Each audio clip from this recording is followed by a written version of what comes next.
house.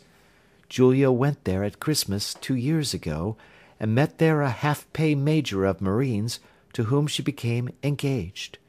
My stepfather learned of the engagement when my sister returned, and offered no objection to the marriage, but within a fortnight of the day which had been fixed for the wedding, the terrible event occurred which has deprived me of my only companion." Sherlock Holmes had been leaning back in his chair with his eyes closed and his head sunk in a cushion, but he half opened his lids now and glanced across at his visitor. "Pray be precise as to details," said he. "It is easy for me to be so, for every event of that dreadful time is seared into my memory. The manor house is, as I have already said, very old, and only one wing is now inhabited. The bedrooms in this wing are on the ground floor, the sitting rooms being in the central block of the buildings. Of these bedrooms, the first is Dr. Roylott's, the second my sister's, and the third my own. There is no communication between them, but they all open out into the same corridor. Do I make myself plain?" "Perfectly so." "The windows of the 3 rooms opened out upon the lawn. That fatal night, Dr. Roylott had gone to his room early, though we knew that he had not retired to rest, for my sister was troubled by the smell of the strong Indian cigars which it was his custom to smoke. She left her room, therefore, and came into mine, where she sat for some time, chatting about her approaching wedding. At 11 o'clock she rose to leave me, but she paused at the door, and looked back. 'Tell me, Helen,' said she, 'have you ever heard anyone whistle in the dead of the night?' 'Never,' said I. 'I suppose that you could not possibly whistle yourself in your sleep?' 'Certainly not. But why?' 'Because during the last few nights I have always, about 3 in the morning, heard a low, clear whistle. I am a light sleeper, and it has awakened me. I cannot tell where it came from, perhaps from the next room, perhaps from the lawn. I thought that I would just ask you whether you had heard it.' 'No, I have not. It must be those wretched gipsies in the plantation.' 'Very likely. And yet, if it were on the lawn, I wonder that you did not hear it also.' 'Ah, but I sleep more heavily than you.' 'Well, it is of no great consequence at any rate.' She smiled back at me, closed my door, and a few moments later I heard her key turn in the lock. 'Indeed?' said Holmes. 'Was it your custom always to lock yourselves in at night?' 'Always.' 'And why?' 'I think that I mentioned to you that the doctor kept a cheetah and a baboon. We had no feeling of security unless our doors were locked.' 'Quite so. Pray proceed with your statement.' 'I could not sleep that night. A vague feeling of impending misfortune impressed me. My sister and I, you will recollect, were twins, and you know how subtle are the links which bind 2 souls which are so closely allied. It was a wild night. The wind was howling outside, and the rain was beating and splashing against the windows. Suddenly, amid all the hubbub of the gale, there burst forth the wild scream of a terrified woman. I knew that it was my sister's voice. I sprang from my bed, wrapped a shawl round me, and rushed into the corridor. As I opened my door I seemed to hear a low whistle, such as my sister described, and a few moments later a clanging sound, as if a mass of metal had fallen. As I ran down the passage, my sister's door was unlocked, and revolved slowly upon its hinges. I stared at it horror-stricken, not knowing what was about to issue from it. By the light of the corridor lamp I saw my sister appear at the opening, her face blanched with terror, her hands groping for help, her whole figure swaying to and fro like that of a drunkard. I ran to her, and threw my arms round her, but at that moment her knees seemed to give way, and she fell to the ground. She writhed as one who is in terrible pain, and her limbs were dreadfully convulsed. At first, I thought that she had not recognized me, but as I bent over her she suddenly shrieked out in a voice which I shall never forget, "Oh, my God, Helen! It was the band! The speckled band!" There was something else which she would fain have said, and she stabbed with her finger into the air in the direction of the doctor's room, but a fresh convulsion seized her and choked her words. I rushed out, calling loudly for my stepfather, and I met him hastening from his room in his dressing gown. When he reached my sister's side she was unconscious, and though he poured brandy down her throat and sent for medical aid from the village, all efforts were in vain, for she slowly sank and died without having recovered her consciousness. Such was the dreadful end of my beloved sister. "One moment," said Holmes. "Are you sure about this whistle and metallic sound? Could you swear to it?" "That was what the county coroner asked me at the inquiry. It is my strong impression that I heard it, and yet, among the crash of the gale and the creaking of an old house, I may possibly have been deceived."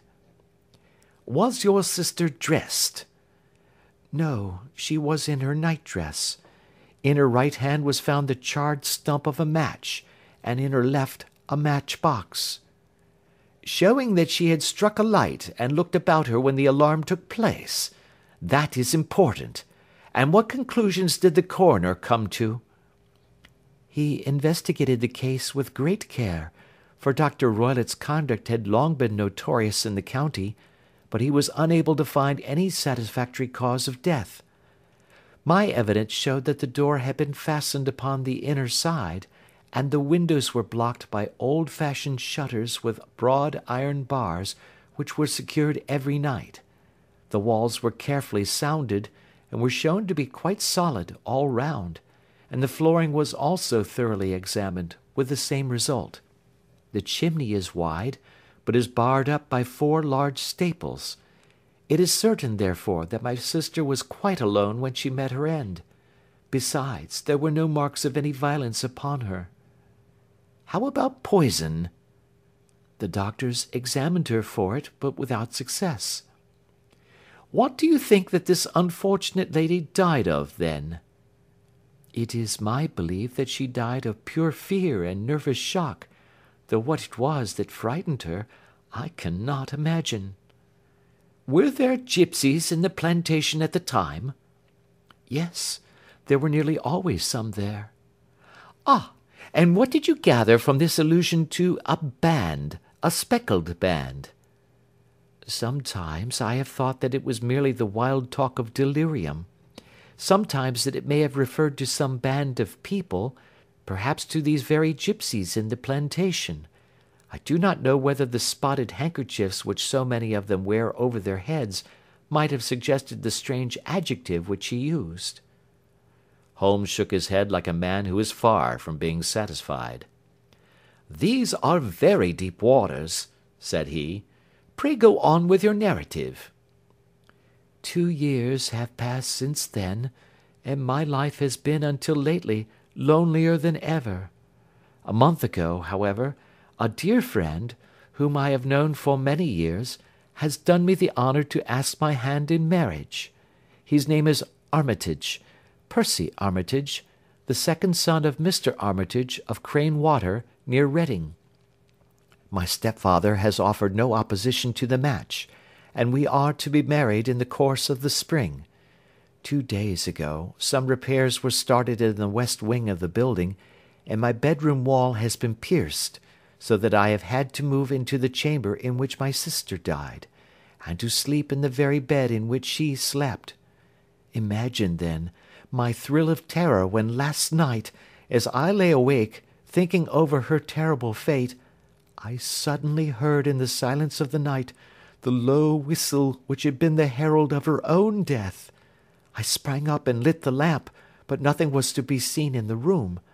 I was too shaken to go to bed again, however, so I dressed, and as soon as it was daylight I slipped down, got a dog-cart at the Crown Inn, which is opposite, and drove to Leatherhead, from whence I have come on this morning with the one object of seeing you and asking your advice." "You have done wisely," said my friend. But have you told me all?" "Yes, all." "Miss Roylott, you have not. You are screening your stepfather." "Why, what do you mean?" For answer Holmes pushed back the frill of black lace which fringed the hand that lay upon our visitor's knee. 5 little livid spots, the marks of 4 fingers and a thumb, were printed upon the white wrist. "You have been cruelly used," said Holmes. The lady coloured deeply and covered over her injured wrist. "He is a hard man," she said, "and perhaps he hardly knows his own strength." There was a long silence, during which Holmes leaned his chin upon his hands and stared into the crackling fire. "This is a very deep business," he said at last. "There are 1,000 details which I should desire to know before I decide upon our course of action. Yet we have not a moment to lose. If we were to come to Stoke Moran today, would it be possible for us to see over these rooms without the knowledge of your stepfather?" "As it happens, he spoke of coming into town today upon some most important business. It is probable that he will be away all day, and that there will be nothing to disturb you. We have a housekeeper now, but she is old and foolish, and I could easily get her out of the way." "Excellent. You are not averse to this trip, Watson?" "By no means." "Then we shall both come. What are you going to do yourself?" "I have 1 or 2 things which I would wish to do now that I am in town, but I shall return by the 12 o'clock train, so as to be there in time for your coming." "And you may expect us early in the afternoon. I have myself some small business matters to attend to. Will you not wait and breakfast?" "No, I must go. My heart is lightened already since I have confided my trouble to you. I shall look forward to seeing you again this afternoon." She dropped her thick black veil over her face and glided from the room. "And what do you think of it all, Watson?" asked Sherlock Holmes, leaning back in his chair. "It seems to me to be a most dark and sinister business." "Dark enough and sinister enough." "Yet if the lady is correct in saying that the flooring and walls are sound, and that the door, window, and chimney are impassable, then her sister must have been undoubtedly alone when she met her mysterious end." "What becomes then of these nocturnal whistles, and what of the very peculiar words of the dying woman?" "I cannot think." "When you combine the ideas of whistles at night, the presence of a band of gipsies who are on intimate terms with this old doctor, the fact that we have every reason to believe that the doctor has an interest in preventing his stepdaughter's marriage, the dying allusion to a band, and finally, the fact that Miss Helen Stoner heard a metallic clang, which might have been caused by one of those metal bars that secured the shutters falling back into its place, I think that there is good ground to think that the mystery may be cleared along those lines." "But what, then, did the gipsies do?" "I cannot imagine."